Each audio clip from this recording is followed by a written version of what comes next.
Depuis ces dernières années, au-delà des fonds en euros classiques, on a vu apparaître tout un univers d'autres formes de fonds en euros.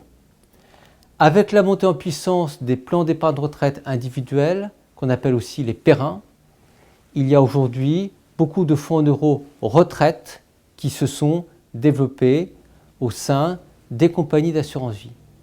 Ces fonds en euros retraite bénéficient d'une capacité à investir sur une durée beaucoup plus longue parce que l'épargnant il est là pour 10 ans, 15 ans, 20 ans, 30 ans. Donc ces fonds en euros retraite ne sont investis qu'à 70% d'obligations par rapport à 77% pour les fonds en euros classiques. L'intérêt de cet investissement, c'est qu'il permet d'aller chercher 30% de diversification via des actions, via de l'immobilier, mais aussi du non-coté ou d'autres formes d'investissement. Autre nature de fonds en euros qui se développent, ce sont les fonds euro-croissance.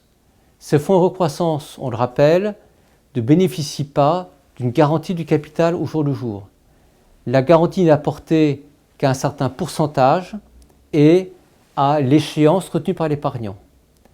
Grâce à cette flexibilité dans la sécurité du fonds, les fonds euro-croissance sont beaucoup plus diversifiés que les fonds euro classiques et on ne va trouver en moyenne dans les fonds euro-croissance que 60% d'obligations.